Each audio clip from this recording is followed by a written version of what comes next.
guys, today's video is on this really pretty translucent butterfly wing texture. And let me get my flashlight turned on because it has a really pretty effect. It's heck of translucent behind there. So the white is a regular white, and because it's Mokume Gane style, it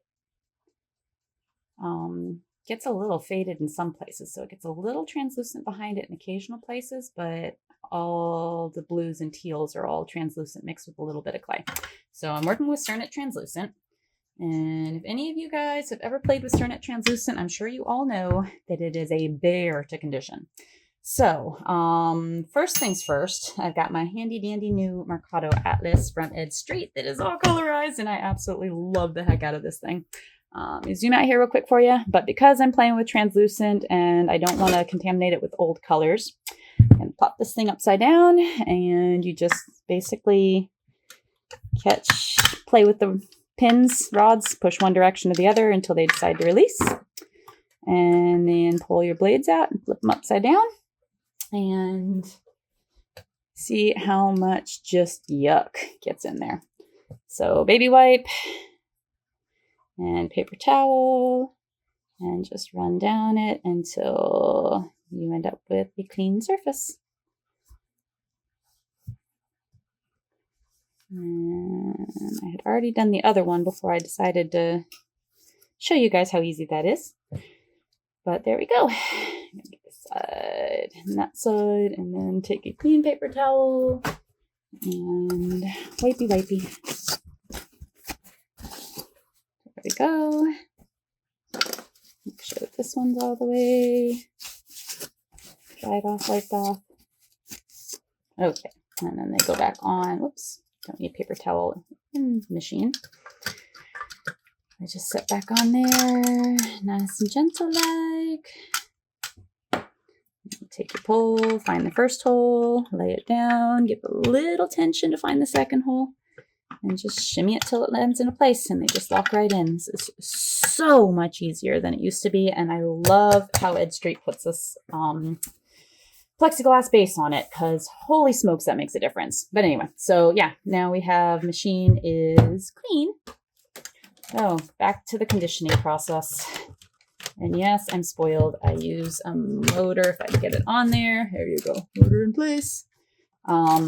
It's loud, but honestly, having the base the way Ed Street does this makes a huge difference in the noise of the motor, because this is stabilized a lot better. So I don't end up having so much grinding and whining when it's trying to fight with heavy duty clay. So that has been an improvement. I appreciate that a lot. All right, so we've got our blocks of Cernit. This bit has been conditioned at some point. It does have a little bit of bluey in it because it's scrapped from previously, so that's fine to work in this time. I'm just going to use my fingers and just give this a little bit of tension until I start feeling it start to soften up a little. And the biggest thing with Cernit is warmth. You get it a little bit warm, it starts to condition better. So this is the end. This is all I have left of my easy to condition giant block. And I think I've got 2 open blocks right now that are just, they crumble to dust every time I go to condition them. They work great for chippy choppy method, but I think I'm going to take the chance and order another new block and see if I don't get one more like this where it's actually conditionable, because oh my gosh, I hate conditioning the ones that just break up. Yes, just get a little warmth going. Make them feel all happy and loved. And you can just feel it start to actually press in and move a little bit easier. So don't often pre-work my clay this much, but I find with the Cernit Translucent, it makes it a lot happier. Makes it way more willing to work. So with that last color set, I know one bit of it was a chunk of, I had actually spilled some mica powder, and it was the prettiest color ever, and it was the smallest container of it, and I spilled it. So I ended up using a bunch of clay and just worked it all into some clay to save it. Or translucent clay to save it. So that was one of the colors I used in last time's chunk. Let me zoom in a little. So that's this dark color, and then one of the medium blues was that toned down a lot. But I chopped up the rest of it and put it in here for my dark colors. So I'm gonna have to decide what we want to do instead of that, but let's just get this working. All right, so Cernit, go. Go, Cernit, go. So see, that's reasonable conditioning. It's crumbly, it's a little annoying. There's gonna have to catch pieces and put them back in, but it is capable of being conditioned instead of being an absolute train wreck of crumbles everywhere. Alright, let's get the rest of that. So once I put color in there, they're a little crumbly because this is one of the earlier pieces that I warmed up. So once again, there we go. First piece I warmed up.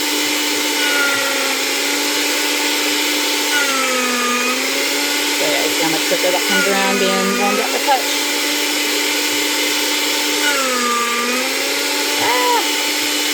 Lost up piece, but whatever. Alright, and then this was the older piece. I'm warming that up good.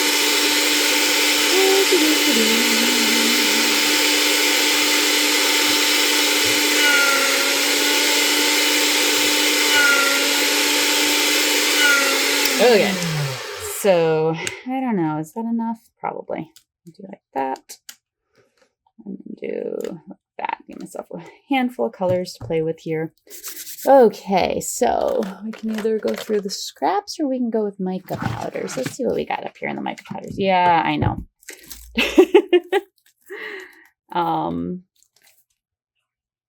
Yeah, let's play with that one.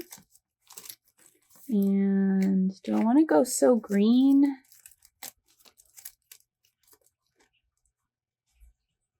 Nah. Anything else that's jumping out at me?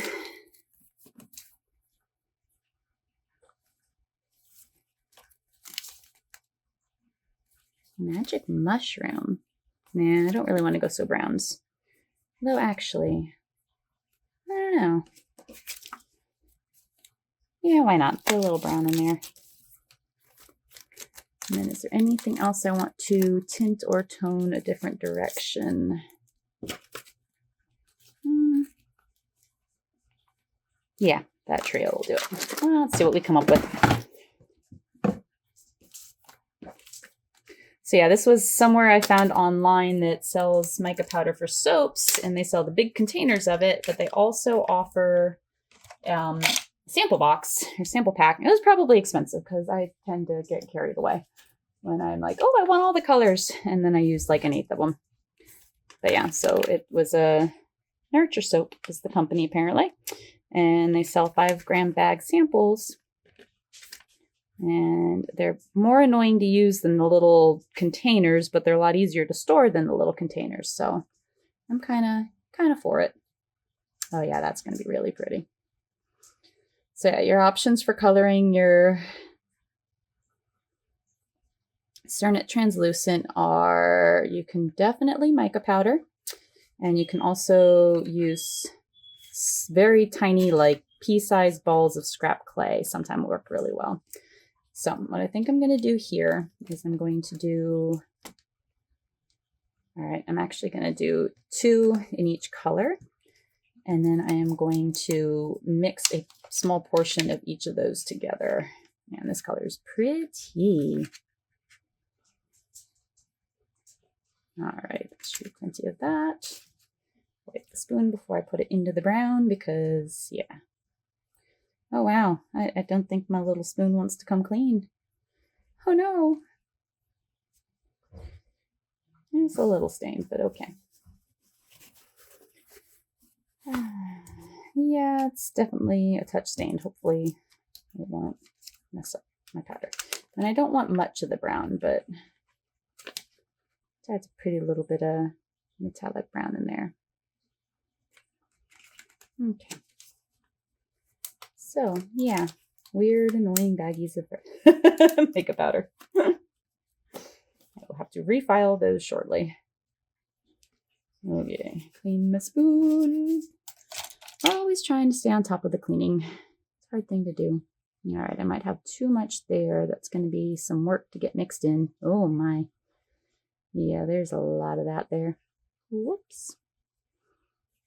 Okay, it's going to take a little effort. I might have put too much here, but maybe not. This is so pretty. Holy cow.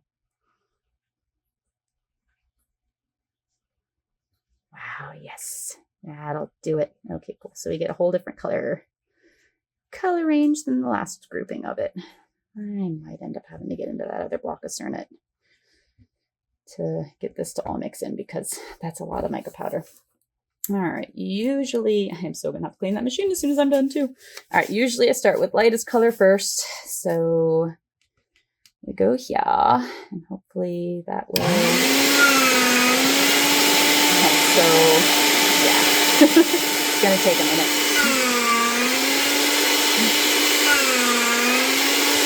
You see how it likes to get all weird and peel up and do strange stuff. Now I'm getting trembly. Ah.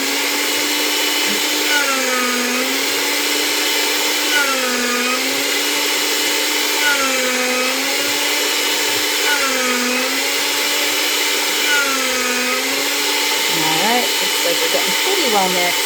This is going to be hilarious. Oh, this is asking for trouble. Tap off whatever's extra.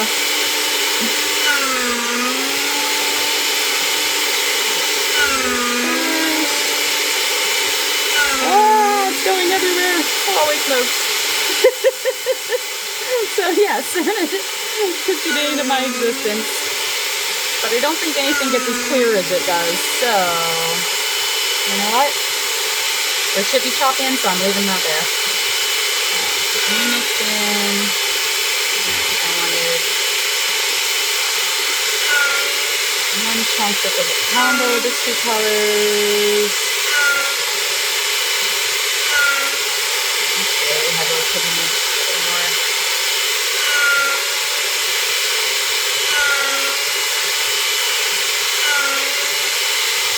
So what I do like is when you get these rough edges like that, and you turn them over, it gets you a lot of modeling and stuff. So I'm going to actually leave that. I'm going to make this my semi-darker, but toned down with the other colors. We'll see how that comes out. And my bronze, this brownish with a little greenish. Holy cow, this is not happy. Too much mica powder. Ooh, getting somewhere though. Alright, we're getting there.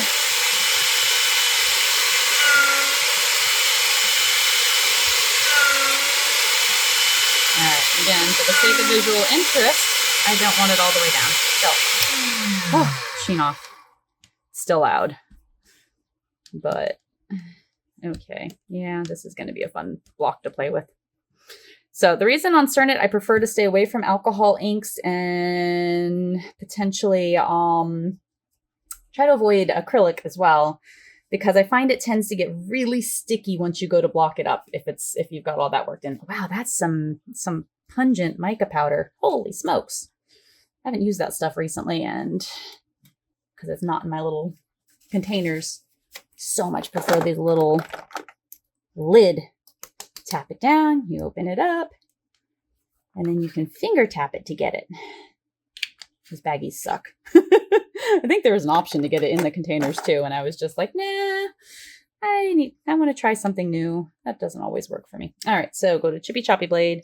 So for Chippy Choppy, I prefer a slightly firmer blade rather than my favorite, the one that comes from the medical supply company. I love these.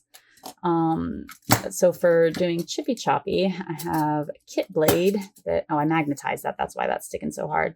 Actually, no, it's not a kit blade. This one is hardware store blade for, I don't remember what kind of cutter, but I was walking through Lowe's or Home Depot. I'm like, oh, that looks like a nice size blade. And it's great for Chippy Choppy because it's super firm. So I'm chopping this all up.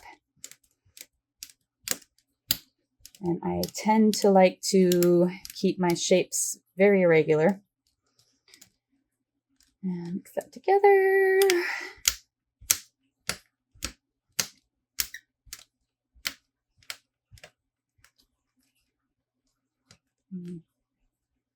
Man, I like this a lot. This should be really pretty.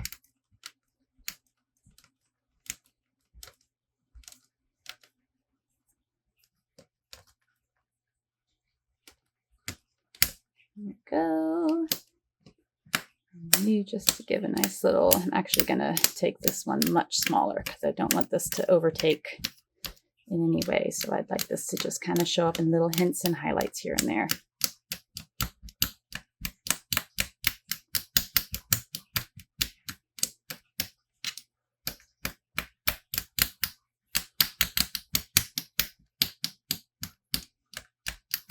Oh, lost a couple pieces. All righty, let me go grab a baggie.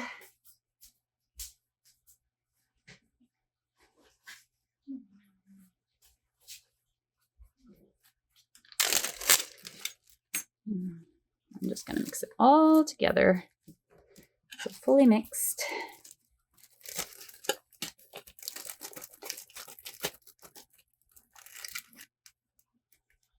Stay put, little baggie. All of you go in. Oh, what well-behaved clay we have today. See, I told you this is the good block of Cernit. It minds its manners. Oh, just kidding. All right, and then I will drop a bit of... It's that translucent liquid Sculpey. You can tell I use this one a lot. It's actually about time to buy a new bottle. It's getting low. And I am going to eventually, this needs to be stored upside down apparently. There we go. Should all the way open. And not tons because I don't want it super sticky, but with all that mica powder, it's going to need a little bit of help to hold together. All right, there we go. Out like that.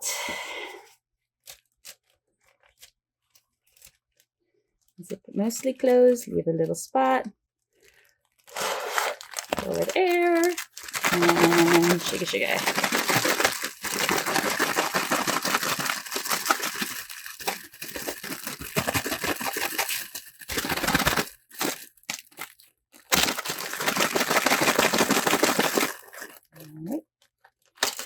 Shaking air and see if I can't get it all under one end.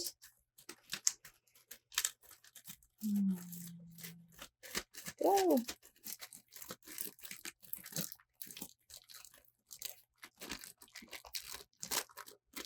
And start to press it out.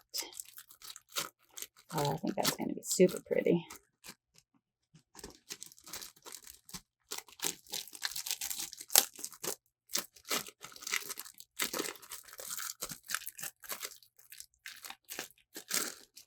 Okay. That's from our space. Put things away, put things away, put things away, put the knife away. Alrighty. Just kind of give it a little roll out in here. Just get it to all start squishing together well. Accepting its fate. Oh, oven's done. Swap out. Half a second, guys. Keep the toaster going. Alrighty. So we got that squished together. It started to get squished together.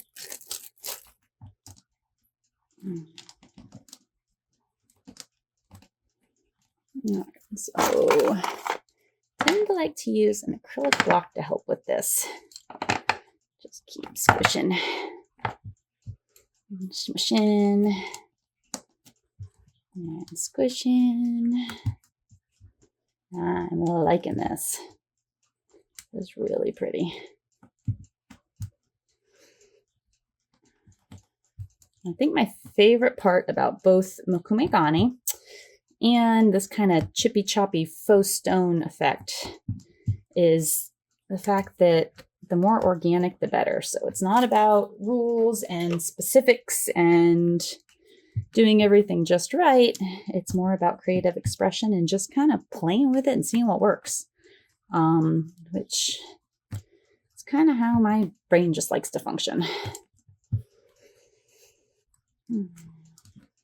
Trial and error. Yeah, this looks like this is going to be a really pretty veneer. Okay. So That's pressed out nicely. Let's get all the garbage off of that block. Yeah, I'm gonna wait paper towel. Okay. So, could let it rest. The smart thing to do would be to let it rest. But I'm impatient, so I need to clean up gear.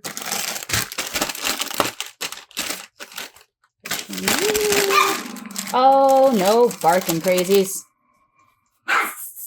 Hey, guys, you can share spaces.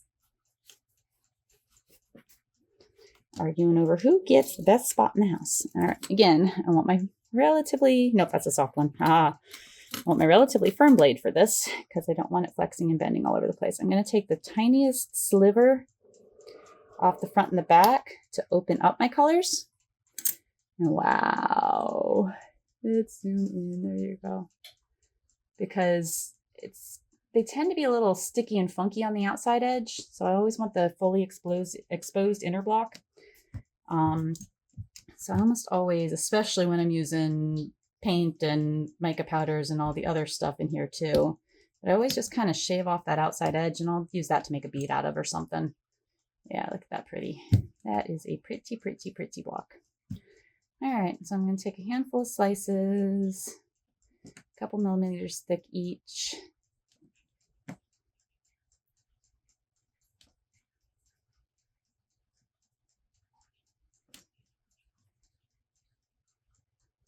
Come on, you could do it. Be brave. There you go. Nice. That one's a little on the chunky side. So is that.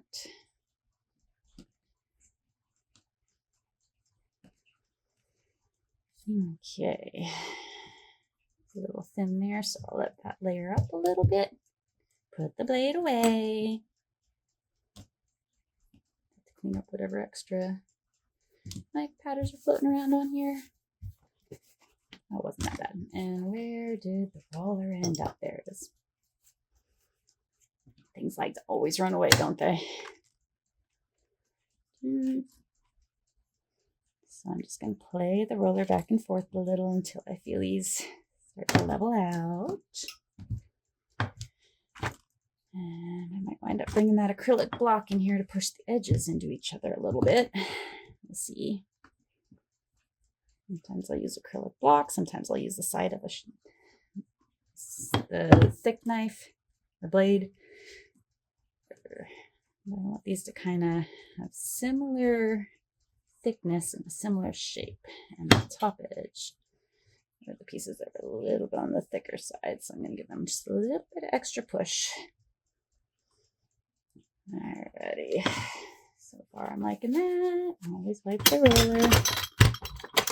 So now my wide version of my heavy blade for lifting this off. Sorry, need a little body. Sometimes you need to press it up against your body to get things to hold still. All right, so here we go. Both sides of that. That looks good. Kind of want to bring it in just a little. I kind of want to distort my seams just a little because I don't want there to be a distinct edge of each corner. There we go. All right, now I'm going to hit it through the plastic machine on a 0. Very, very cool. Okay, so now that we're all laid out, now I need a chunk of white. And on that last one, that's all I did was veneer for the backing and just a single layer of white. So that's what I'm going to do again. Give me a second.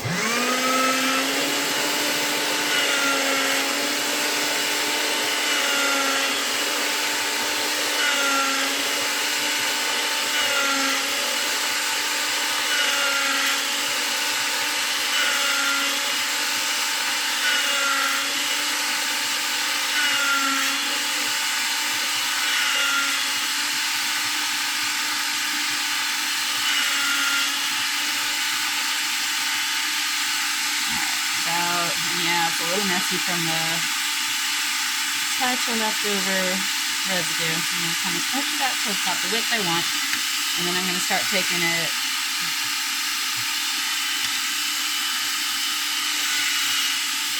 Making it thin. Not thin enough yet.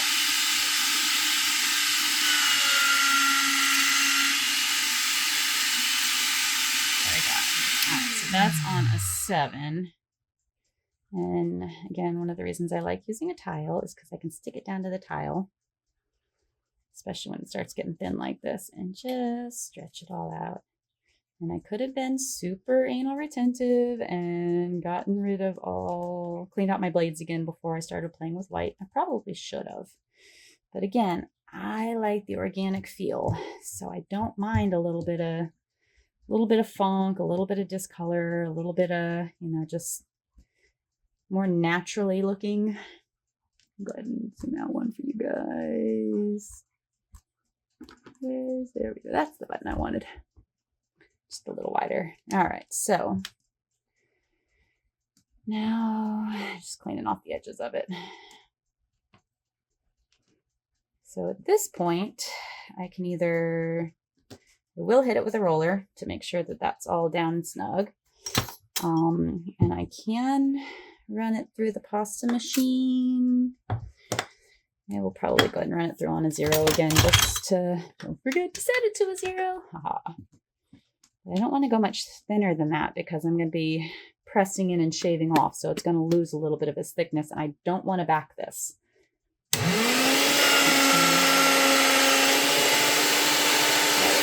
Okay, so butterfly wings.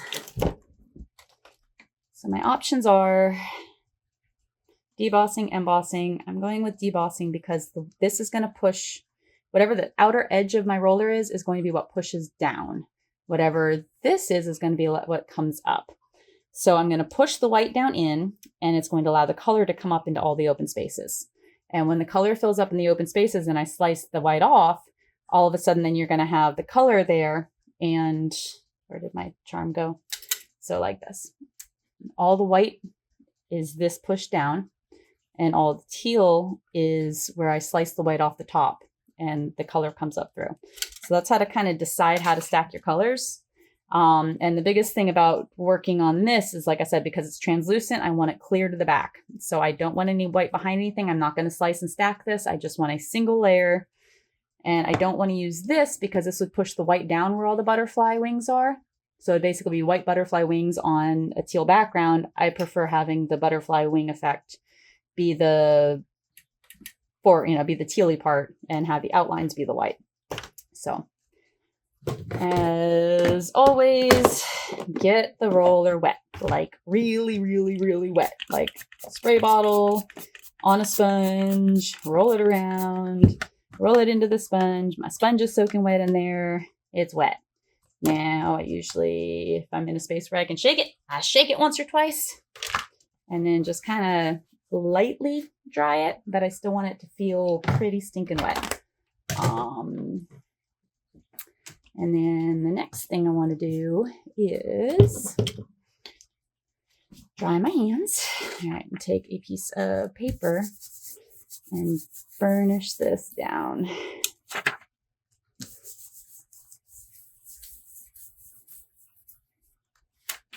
Because I want that to stay put. And then, because I have so much of these slightly more ragged edges, I don't often clean up my edges before I start to roll. However, if they're rough and ragged like this, they are much more likely to get caught into the roller than if it's a clean edge. And your band, not too. Come on, there you go. And every so often I would actually use those edges to finish a piece, but like I said, sometimes I like when stuff just has a very, very, very natural effect to it. This is going to be so pretty. Wow, I love those scraps. Okay, scraps go in the scrap pile. You too, go away. What do you think you're doing? Okay, and take our now only mostly soaking wet roller. And I like using my little handle because it just gives me leverage all the way across and it makes it a little easier for me to be sure that I'm getting even pressure on it. And so we start just slightly off from the front edge. Keep even pressure. I usually do about 1/4 to 1/2 turn per press, and then just keep going. Boop. And then let me, whoops, not drop things everywhere, because, you know, usually how it goes, right? I need a second tile so that I have something that'll let it press into me, not thick blade. So here's where we swap back to a nice, thin, flexible little blade. I'm going to very gently give it some curvature and try to slice just these bits off. Now, if I want to be able to use all this messy scrap, it means I'm getting back into my little dwindling stock of the awesomest transparent ever, or translucent ever. And I am actually, yeah, I'm going to have to clean these blades real quick. Darn me, have a sec. Come on, shimmy, shimmy. Release. Let go. Upside down you go. I don't know why it seems like it's easier to get them to release when you're looking at it. Don't ask me why. All right, one is clean.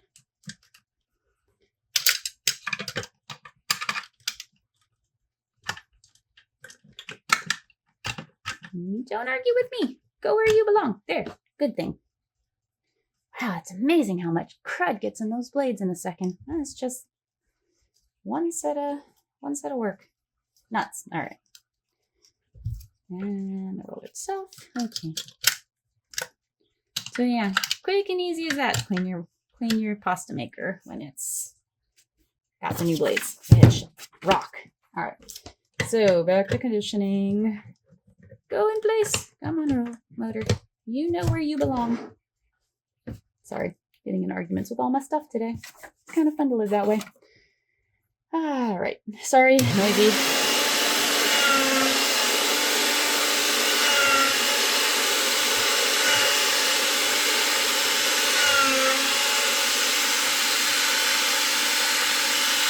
Not allowed to crumble.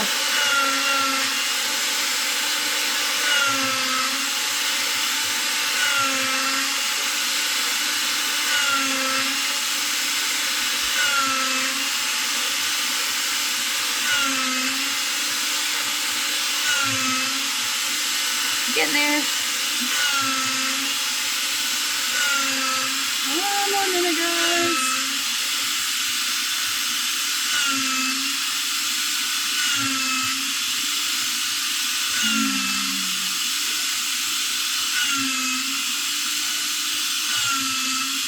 Alrighty. Oops. All right, one more.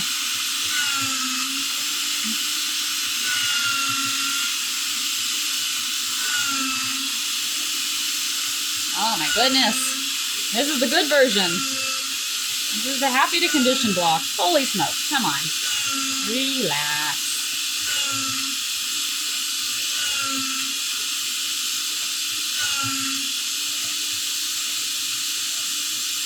Yeah, almost.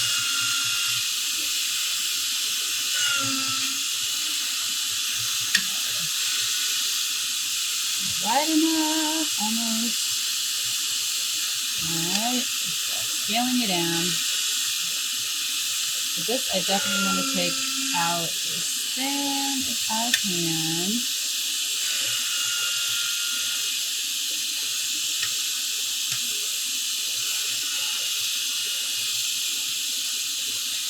That's on an 8.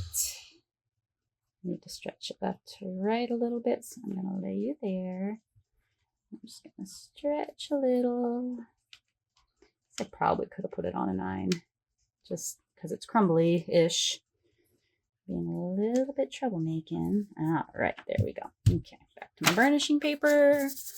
Burnish you on a little bit. So I'm not trying to get into the cracks or anything, into the seams. Just simply want to have that stick down so that now as I go to slice, oh, you're all translucent, okay. Sorry, I'm stealing my scraps back so that I have a little bit. It's straight translucent in case I want it for any reason. So now as I slice this off, if I do it right, translucent, go in the translucent spot. Burnished well enough. Probably. Oh yeah. Now, as we slicey, locked in place. There you go.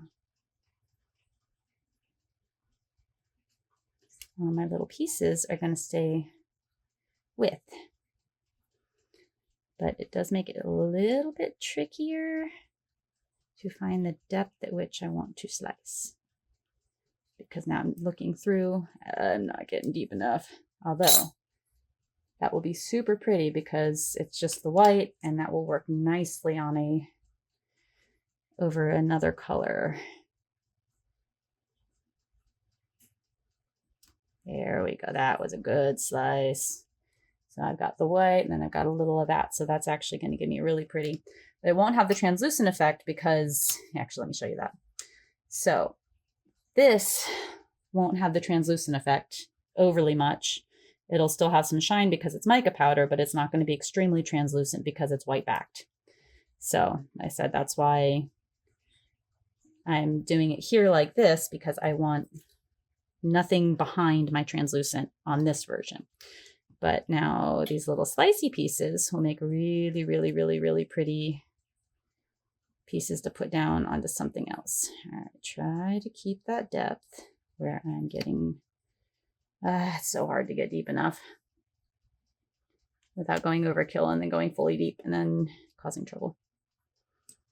So, but I'm almost deep enough that now these might stay together and slightly usable. Maybe not.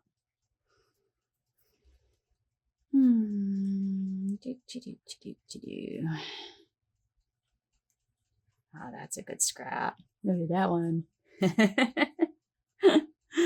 Oh my goodness. How fun we have. Just keep playing with this until I get that deep enough. And that got a little too deep, but again, does make for a very pretty scrap. What I'll do is, if you can't quite see what I'm doing, but I'm just stacking my scraps on another tile below, and that way I can work with them in the future. Try to get deep enough without being too deep. That worked pretty good. I got a little too deep in the middle there, so said just a game of back and forth and putting that layer translucent. So if I'm working this with just the knife without the layer translucent, I can see a little better that I am, like here, you can see that, you know, where the bottom of that white is. So it's a little easier to control your knife and slice just the bottom of the white without getting through, but sometimes you still go through anyway. So again, it's all about the organic appeal. So like I want a little of those dots to show up, so I'm going to slice a little more. And all this stuff that ends up being just these little scrappy pieces, I usually kind of collect and then end up rolling into a bead anyway. And sometimes it gives me the neatest patterning. This is probably too white and too translucent, but I may end up with some sort of cool patterning anyway, because it's just a whole bunch of little chunks of color rather than big chunks of color. All right, now I can see that I'm right below that white.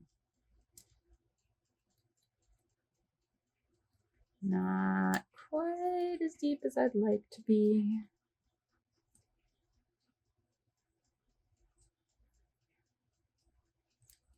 There's a piece in there. I want to try to, nope. All right, that's all garbage. That's going in the trunk pile. Stay away from my scrap. That's a good scrap. You're a bad scrap. All right, keep going. I lost it there, so I'm going to let the blade come up. Take that one and slice again.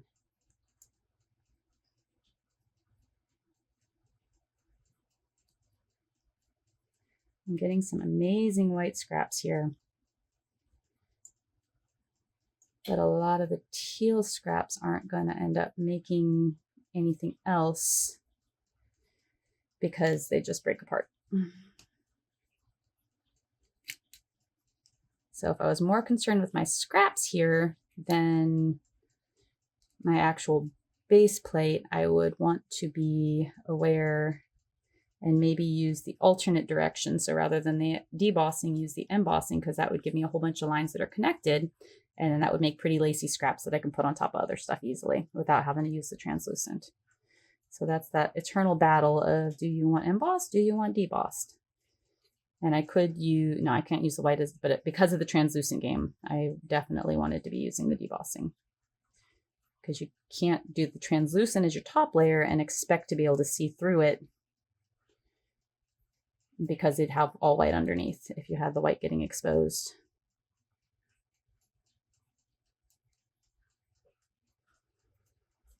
Oh, man, that's pretty. Sorry, you guys, I'm getting a little south of the camera, aren't I?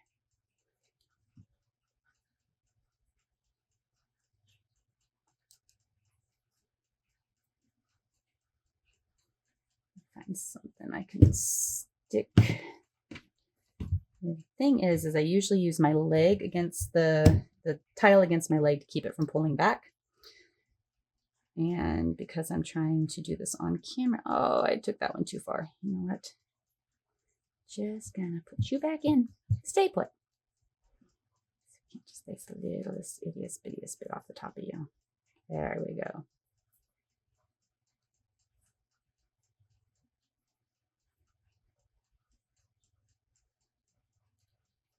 Guys, I'll go in the in the messy scrap pile, not the clean scraps pile. Messy little scraps.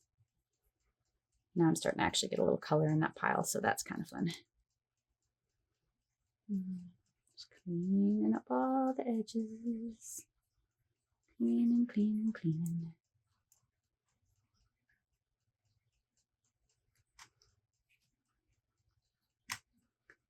So anywhere there's too much white, I'm trying to just come back through, touch up. And the trick is to make sure that you're not dragging, that you're actually slicing. Although dragging can be fun too, because that gives you those longer lines. And then if you accidentally leave anything down, like your scraps fall off your blade and stay down, then they end up messing up your patterning. So you got to kind of watch for that too. So some of these areas where the white's still a little heavy, I want to remove it. Nope, like that. Drop the scrap.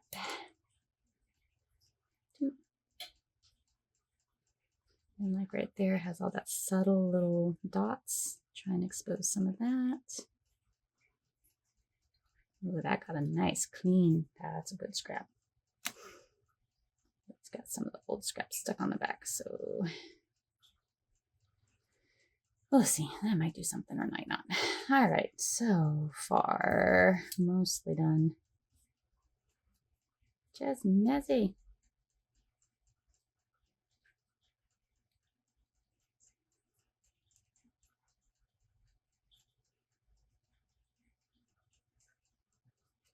Not there.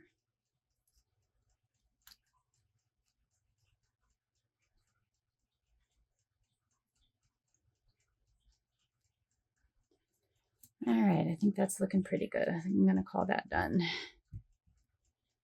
Running around cleaning up all the little bits of scraps.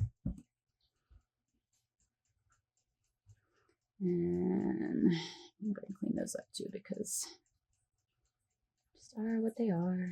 Little scraps. All right. And that may become a bead of sorts, actually. You see what I mean? It's got just the littlest, most subtle little bits. No, it might still make a really pretty bead. We'll see. All right, so I'm going to lift the scraps that got put on this tile and move them to the other tile real fast. So they're out of my way.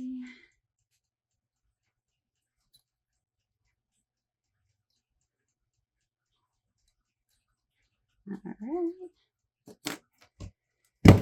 And I have a clean workspace. Set those guys aside.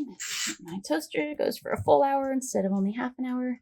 Yes, my toaster oven has a half an hour dial. It's annoying. And so I often have to turn it back on. I usually don't notice if it finishes, so I tend to just turn it on a couple more times as I'm working here. All right, now we want to take and burnish this so that everything is nice and smooth. Look at that sizing. For that, I tend to like to use nice little steel soap. Let me just go swirly giggy, just rolling it around until I get that all nicely flattened out.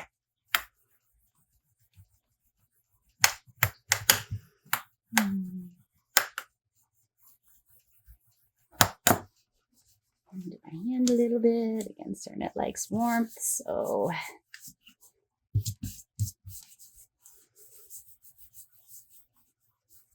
right. It's feeling pretty good. Nice big firm blade for pulling this off. Sorry, I gotta get out of sight. Oh. So basically I'm doing this and taking the blade at about a 45 and pulling the connection off the tile.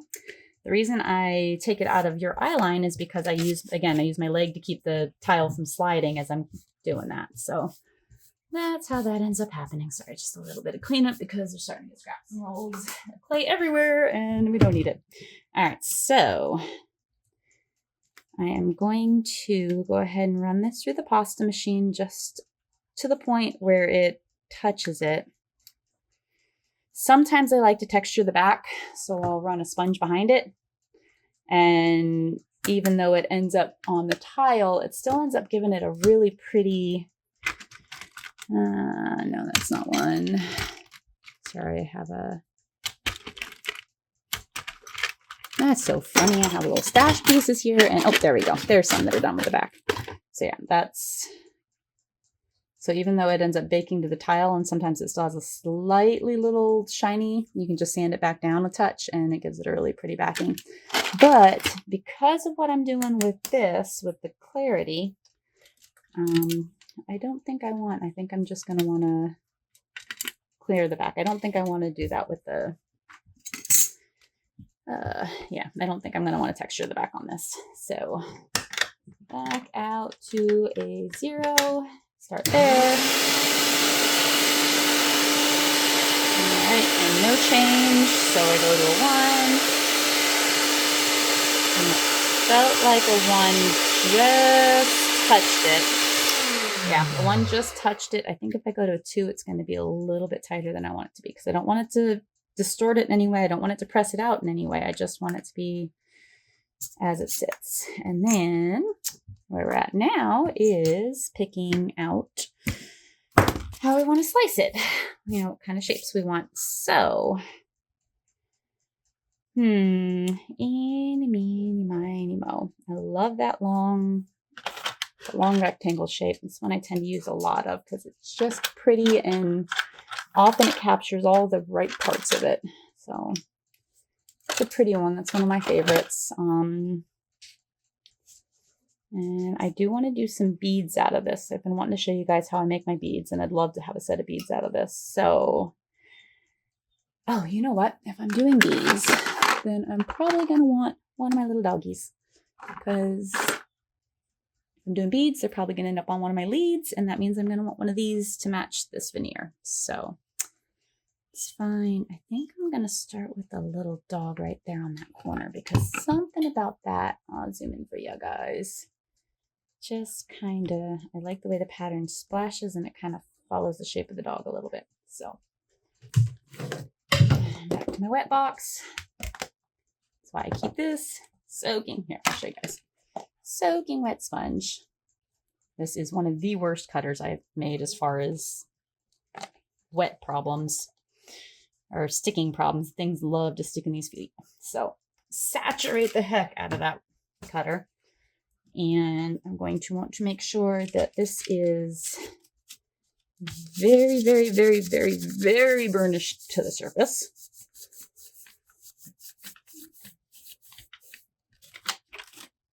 And then I want to find that little spot that I liked where it's got the bit of white along the edges and such. And it feels like it's thick enough all the way through or not falling off because it's an edge. And I'm going to press it in, and I'm going to lift the feet side and lift the head side, press it in. Lift.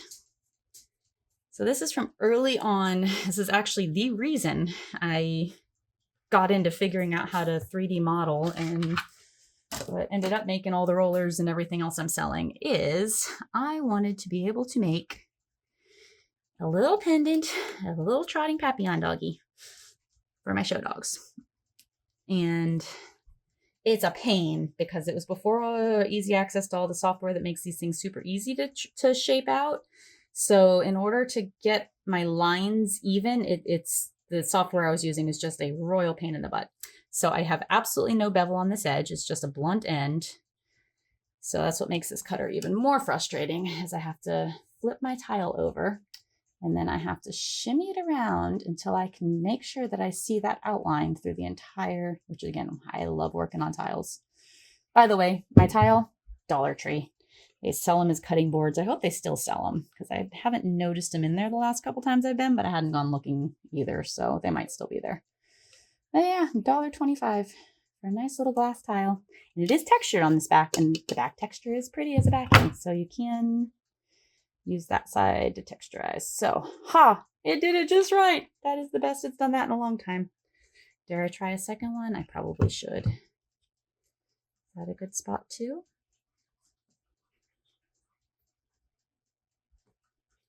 So I kind of like to have a little movement coming from the shape so that it flows with the dog. So I think that's going to be a little low and poorly placed for that effect. If I could get it to be where the tail is. Oh, there it is. No, we're off the edge. Maybe there. Yeah, so I want the spiral to kind of start from that tail and see what, you guys see it in there? I'm just looking for that shape to kind of follow the lines of the dog and kind of give it an effect. And yes, I think from there, that's going to give it a really cool effect. All right. Oh, so I'm going to just touch that in. And then because I haven't freshly wet my cutter, go on the wet cutter. And then see if I can find the hints of the outline. There you are. Okay. So press a little, lift a little. Press a little, lift a little. Press a little, lift a little. And then flip it over. Make sure I'm not distorting the toe on the other guy. And find all my edges. And shake it a little bit, but not so much that it unsticks the clay from the glass. All right, you see that bottom edge really well now. Okay, and moment of truth. 2 of them in a row. Wow. We're on a roll today. Terrible cutters are starting to try to show up a little bit. All right, cool. So those guys are, yeah, that was exactly the right spot for that. You see how all the colors kind of pop and follow the shape of the dog? That's a good one. All right, so for the rest of shapes, I have, this is my other batch of favorites. I like this long, thin pendant.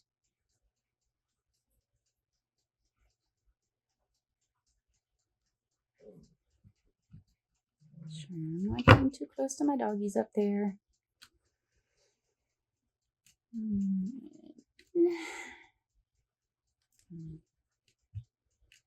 It's super pretty. Might be pretty to kind of dome a little bit. If I remember, maybe I'll pull that out and dome it. All right, and then earrings to go with that. I need to get one that's just a little bit smaller because this just takes out too much if I want to take it out of there. And they're a hair big for earrings, but to be honest, this is such a pretty color and set that I think they might be really lovely this big.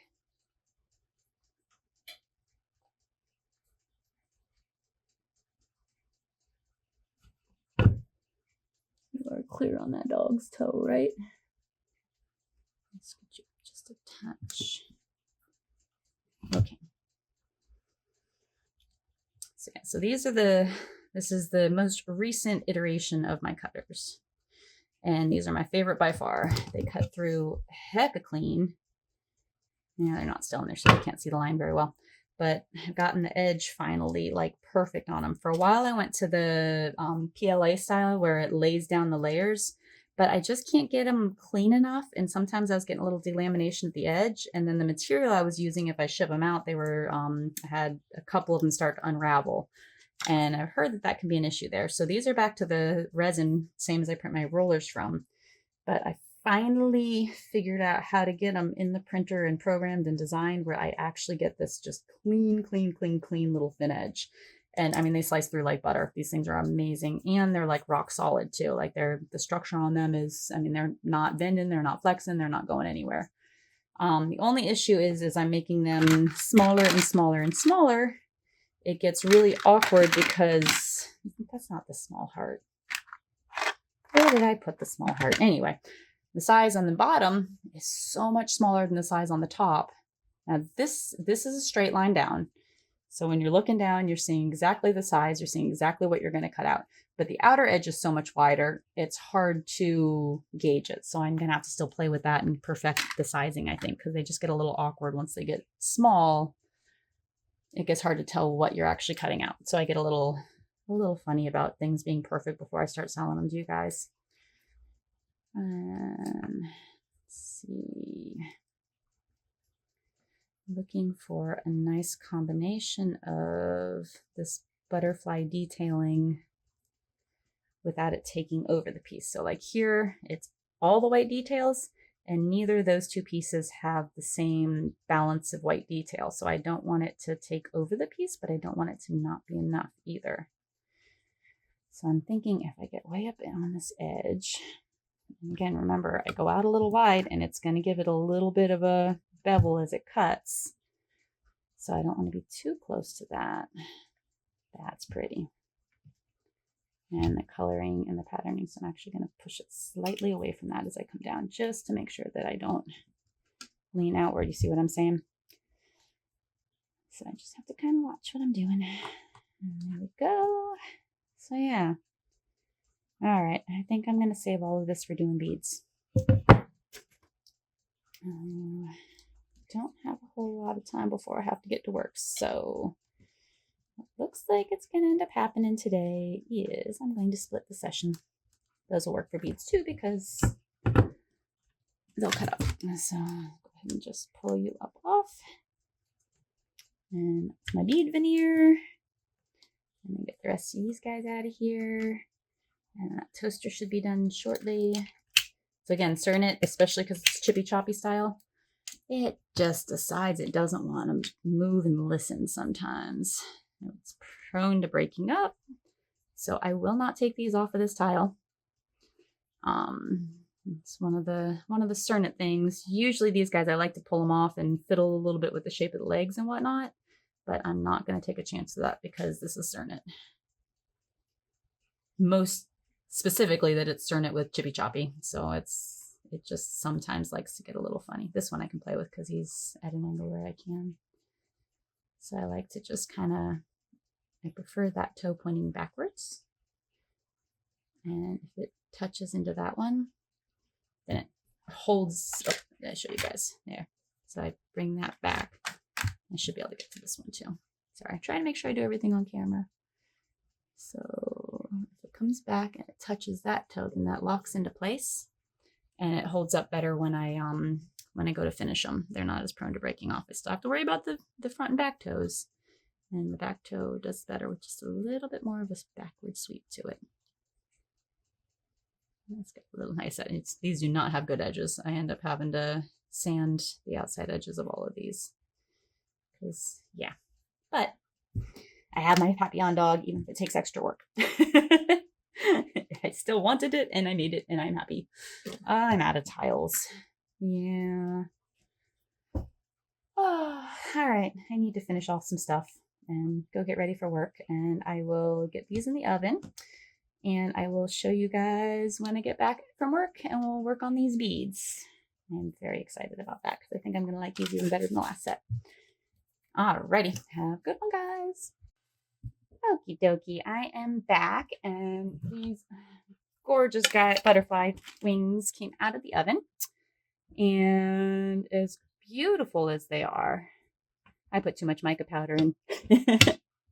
It's a pretty look. I'm not saying there's anything actually obviously wrong, but my expectation was something like that, and we ended up with this. So it's the fun part of translucent. I will say they pretty much exactly match the color palette we put in there. Let me see if I can get a better, little wider zoom for you guys. A little something in between. There's the button I want. Haha. This definitely took over the color palette. This one, yeah, I think that one went on kind of heavy. That was one of the ones that was too heavy. And the brown, I kind of like about how heavy it is, but I wanted the green just a little bit lighter. So if I was to do this again, I would put a very minimal amount of mica powder in. But remember how much, or I would have doubled the amount of translucent. I was just running low on my good translucent, so I didn't want to do that. But my instinct to double the translucent was absolutely correct. Let's see, so we can compare to the set I made previously. This is the first iteration of it with the blues. This is it actually.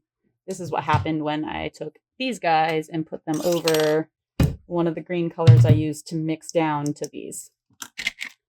So, but yeah, so this is the original color palette. So definitely tiny bit darker, and I thought these would be a little more green, and I thought these would be a little more teal. So it's always interesting what happens when you colorize. And then I will say though, they've got plenty of iridescence or of translucence, so they're still super pretty. But it's interesting. I think they're actually maybe a little more translucent than that is even. Because this did have a little bit of clay mixed in to make some of my colors. And that dark blue is a lot of mica powder. That was mica powder spill that I cleaned up with translucent clay. So that had a lot of mica powder in it. But yeah, so the bit with the paint in it looks like it. Oh, no, there we go. I gotta get the light concentrated enough. But yeah, so overall I am quite pleased. It's a very pretty effect. Even though it's a little different than my initial expectations, I still love it. But now I'm tempted to try to match this because I love this. Love the raw version. So I might play around with it later. But anyway, so I promised you guys beads. I will finish up this tutorial, and then I will come back and make some beads with you guys once I get that uploaded. So I did make samples, and now I don't know where I put my samples. Oh, there. All right, one of them ran off. I think. One of my dogs have a bead. You have a bead? Give me what you got. Nope, that wasn't a bead. All right. Well, I had two beads. Oh, there's the other one. It wasn't the dog's. For a first. Let me zoom in a little. All right. So the taller one. So because it was so much darker than I was expecting, I decided when I did the beads, I wanted to try and back it with white. So the taller one is backed in white, and then this is just scrap of all those colors rolled up. That just happens to have some heavier white there. But so that's got a lot of the darker color, where this looks like it's a tiny bit lighter in color. And that's because I backed it in white. So the other thing I could do is if I go to do something with these and wanted to make more pendants, I could back this in white and it would brighten up the colors because it's still translucent, but then you wouldn't get any see-throughness. So I probably won't bother doing that. But when I go to make the beads, I'll probably start with a white core and top them with the translucent and white mix, because I think that brightens it up just the teensiest bit and I like it. So I will be back with this video on the next one, and I hope you guys have a wonderful day and have a happy time crafting. Bye now.